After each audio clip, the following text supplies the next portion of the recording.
So over the next 2 weeks, I'll be uploading individual flip-throughs and reviews for each of these books.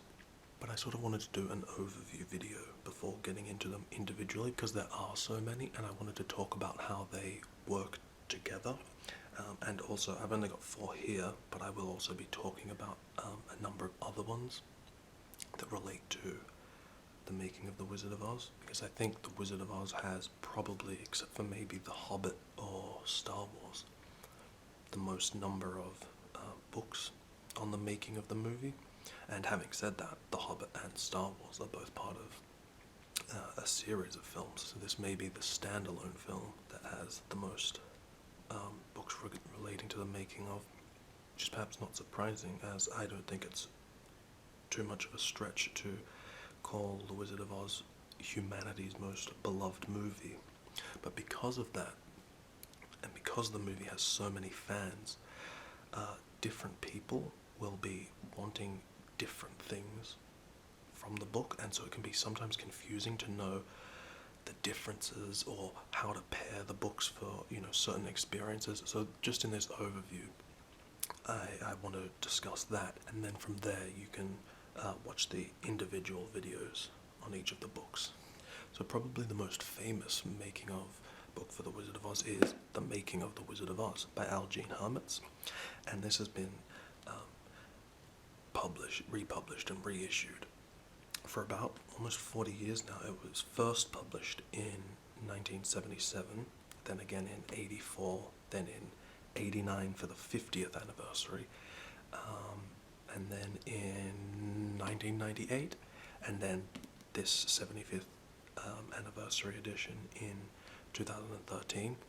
So that's really rare. For most making of books don't even get a second print run, so for this to sort of, be released every decade since it's been published, very much speaks to its importance. And it's not actually the first making of the Wizard of Oz book. That goes to Down the Yellow Brick Road by Doug McClelland, and that was published in 1976, and then that was also reissued in 1989 for a 50th anniversary edition. And I used to have that book, but I ended up getting rid of it just because it was fine, there was nothing wrong with it, it's just, it didn't have anything to offer that wasn't covered in sort of much better books. And that's the one thing I will say that's actually really great about pretty much every book I've ever read on the making of The Wizard of Oz is, well, it's good but also frustrating, is the fact that you can always point to what each of them is missing, which is the frustrating part. But then the great part is you can sort of get all these books in various combinations and feel like you are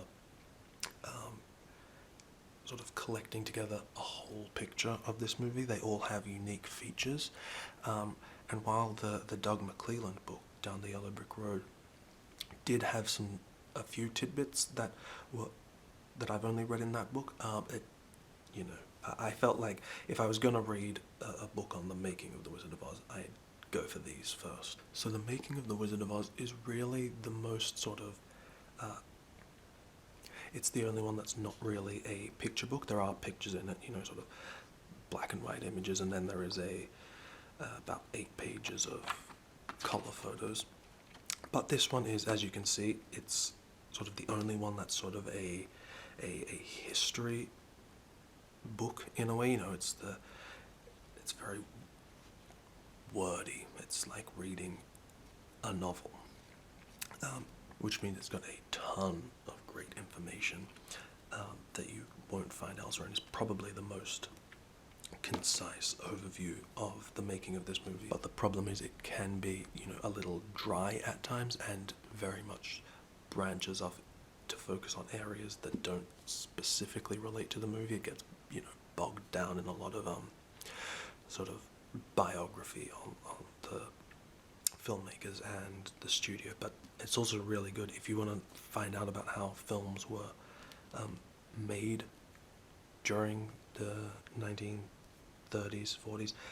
This is really great, just as an inside look into how MGM was producing films at the time. So the book does have a number of flaws that I will go into in the individual video review, but on the whole it is highly recommended.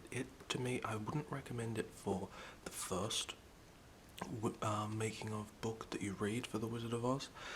If you don't know anything about the making of, the production of the movie, you may not give it the chance it deserves. You might get sort of bored or bogged down or find orienting yourself in the story of the making of a little difficult, just because it's sort of written in a bit of an odd style. To me, this one feels almost like the textbook history for the making of The Wizard of Oz, which is really great. It's the one that, I'll always go to sort of for research, because it's not the prettiest of any of the books, but it's got really great information, and thankfully there's an index as well, so when you pair this, so if you read something in one of the other Wizard of Oz books and you want to find out more about it, that's when I'll usually go to this one. So the next 3 books are actually all by the same 2 authors, Jay Scarfone and William Stillman, who are obviously big Wizard of Oz fans. That's also something that's different with this book. Algene Harmitz was sought out. She was a journalist and she was sought out to write this book, so she wasn't necessarily approaching it as a fan of the movie, and it does sort of have a dispassionate tone, but again, that's actually not a bad thing. I mean that as a compliment, because she's sort of very objective, which again is sort of why it feels a bit textbooky, but that's actually, like I said, a good thing. Whereas these are written by fans of the movies and are not necessarily, I have read it in a couple of places about the that sort of question whether Stillman and Scarfone are necessarily the best or most careful researchers. There are a lot of errors in some of the books. However, I haven't actually noticed anything that was so distracting. Usually it just seems to be things like, oh, they got a date wrong, or a picture is incorrectly credited, or something like that. I still think they're really, really great books.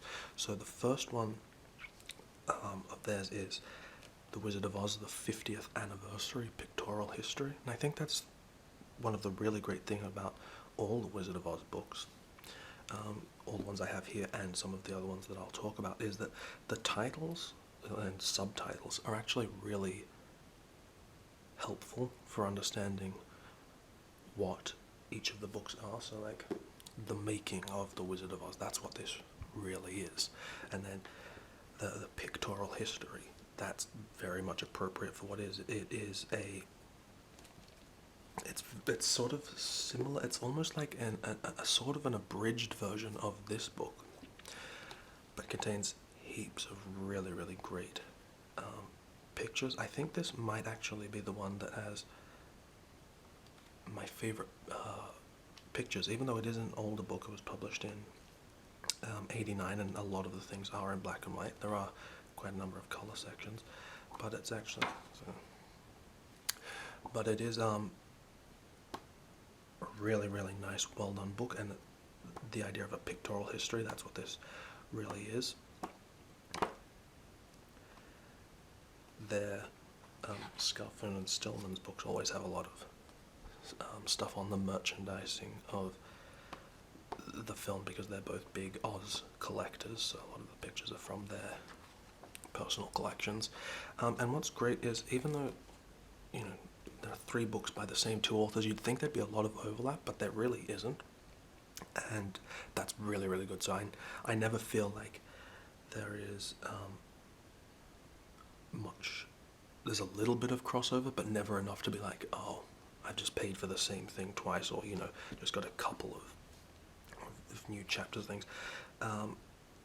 They all have very different sort of styles and tones, and so that's, I really, really like and appreciate that they feel like separate books. And even sometimes when the chapters cover the same sections, that only happens a couple of times, so I didn't really feel like there was a lot of repetition. Also, especially in the images as well, there are only a few times, as far as I recall, that images are reused in the book, which is kind of surprising, but really, really great.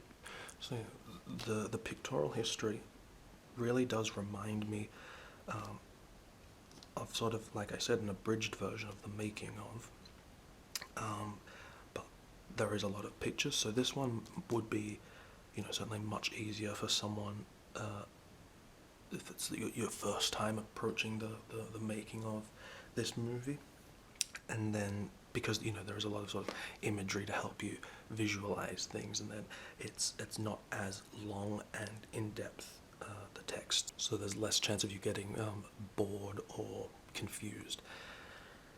And then I think in 1999, Scarfone and Stillman published The Wizardry of Oz, The Artistry and Magic of the 1939 MGM Classic. Now, I used to have the 1999 edition, but then in 2004 they released this revised and expanded edition, which is, if you've got the 1999 edition, I promise you getting the 2004 revised edition is well worth the money. It's such a great improvement. If you don't have either, don't even look at the 1999 edition. You want to get this one. It's like a great revision, definitely a step up from what they originally published. So how this book differs from, say, the other two is this one, like I was saying about how the titles are really appropriate. The Wizardry of Oz, the Artistry and Magic, if you replace magic to special effects. So the artistry and special effects of the 1939 MGM Classic. That's really what this book is. This book isn't focusing so much on the acquisition of the rights to the film, the script writing, the casting, all that sort of stuff. This is really focusing on like the craft of Oz. So let's take a look at, and it's got lots and lots of great full color pictures, except of course the ones that were taken in black and white. So this is just from the contents. So Oz influences, that's a great chapter. That obviously on Baum's influences for writing the book, which strangely, or perhaps not strangely, the making of The Wizard of Oz doesn't actually really go into. But then you get into makeup, the art of transformation, costume and props, set design, special effects, promoting the film, After Effects of MGM. So this one actually also does kind of feel a bit like a textbook, but in a really great way, because it's sort of like, it feels like it's focusing, which it does very much, on the special effects and art and craft of making the movie, rather than necessarily the story of the making of. And after reading this book, I really felt like I could use this book as sort of like a recipe for how to make The Wizard of Oz, because the amount of detail that it goes to into the specifics of how certain things were achieved, and the makeup that was used, everything is in such great detail. It really feels like, oh, and this is probably the one that has the most concept art as well, which is interesting because there is not a lot of, concept art wasn't necessarily produced in the same quantities as it is for films today, so you do get the occasional nice, especially, the matte paintings are really great. But yeah, this book really made me feel like it was like an instructional book on how to make the film, which is really, really great. And so might as well come out and say that this is my favorite of all the Wizard of Oz books, and actually one of my favorite making of books of all time. I sort of can't speak highly enough of this one. It really focuses on the craft of making a movie, and so that's really, really great. And so then we get to The Wizard of Oz, the official 75th anniversary companion. So this one is, as you can already probably tell, the most attractive of all the books. I mean, just look at everything, this sort of, the borders and nice stickers, and it includes a little thing of, a little envelope of memorabilia, which I'll go through in the full video for this book, the official 75th anniversary. And also this one is the best well designed in the interior, and it's got a dust jacket that I really want to find out how to describe what this material is that I sometimes feel on dust jackets. It's because I have no idea what it is, but it's so soft. I just have no idea what it is. It's almost got this sort of like almost slight rubbery sort of feel. It feels great. Feels very high quality. But so yeah, and I think the sort of attractiveness of this one is really what typifies it. It's the lightest on information, and even though it includes really great big images, they're not necessarily the best images compared to the other two books. I don't like them as much, and the information included is much more. It's very much, you can see, there's lots of big white borders, and it's like I said, it's a very beautiful book, but there's not as much information or stuff to get from this book. Having said that, that doesn't mean I don't like this book. Not at all. I really, really like it, and I definitely think there is an audience for this book who will appreciate it much more than the other three I've shown. But you just have to, make sure you know what you're getting. Man, look at that creepy picture of the scarecrow. So this book is, I would really recommend it for the person who is, maybe if you're a fan of The Wizard of Oz and you want a book that is going to look really great on a coffee table or on a shelf, or something that you can sort of just go through in one afternoon and sort of just pick through and find out little interesting tidbits, because there is actually some information, actually quite a bit of information that is just in this book that isn't in the others, which also makes it worth it. But it's a much lighter approach, so I know there are people who sort of maybe want the book as more of an objet d'art and not necessarily wanting a big history. They don't want to know every single detail on the making of the film, and you just want like a special book to sort of use to celebrate sort of the movie. That's what this book actually feels like, more of a celebration of the film. And so there are definitely people who are going to want that rather than a big pile of text or information heavy books. So that's who I would recommend this book for. Now, in terms of how to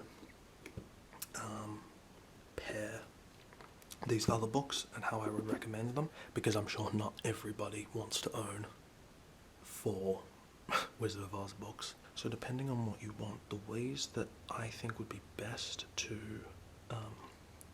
pair these books for best possible experiences is, so if you're the person who wants you want the information, you want the best possible look at the art and making of this film, then I would definitely say start with the special features on the Blu-ray, because they will sort of help.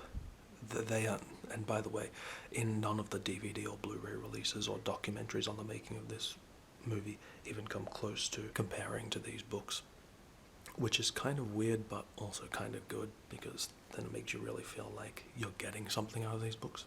So I'd watch that, then I would read The Wizardry of Oz, and then follow that up with The Making of the Wizard of Oz, and between those two books and the documentaries included on the DVDs and Blu-rays, you will probably have a really robust and in-depth understanding of how this movie was made. So that's sort of like so these are sort of like like I said, these are the most textbooky, which is why you're going to really get a comprehensive look at how the movie was made.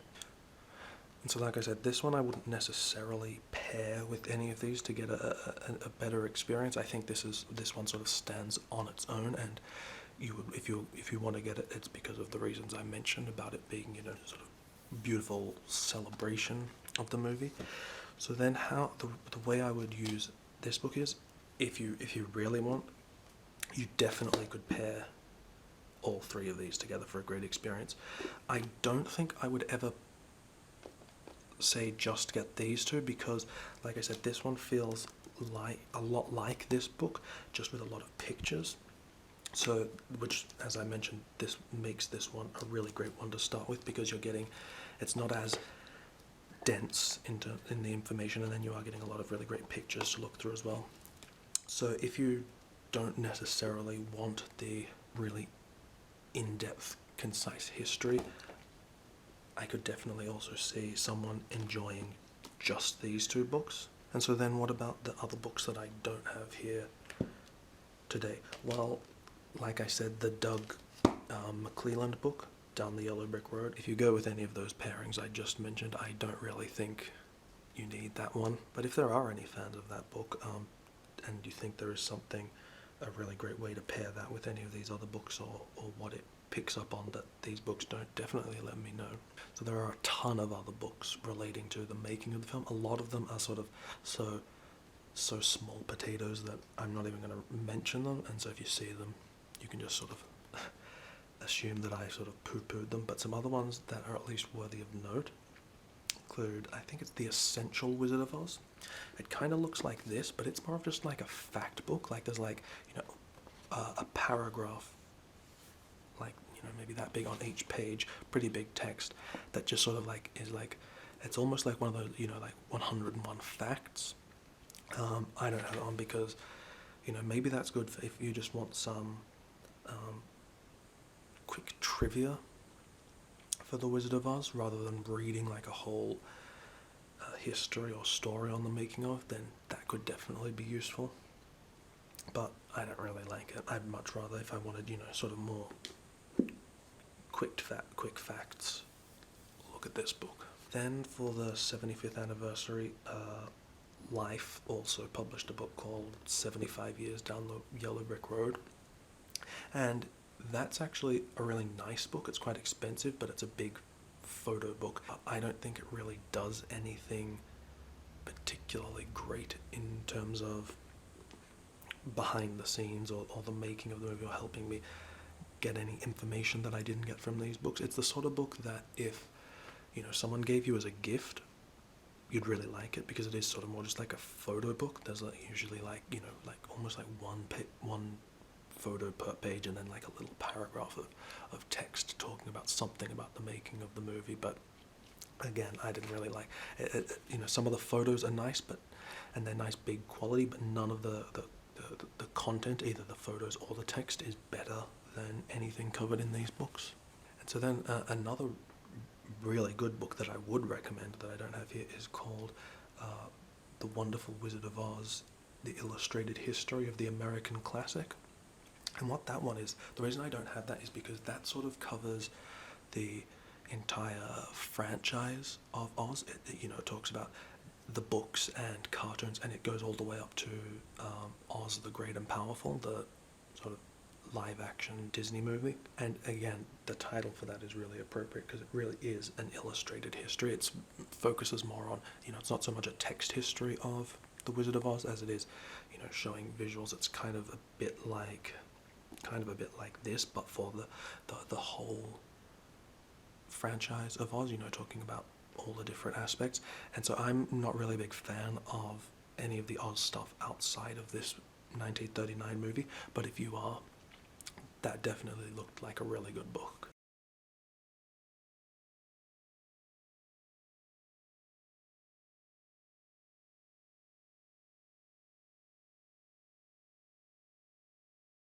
So hopefully you enjoyed that sort of overview of the making of the Wizard of Oz books, and make sure to keep an eye out over the next 2 weeks as I upload the individual flip-throughs and reviews for each of these books.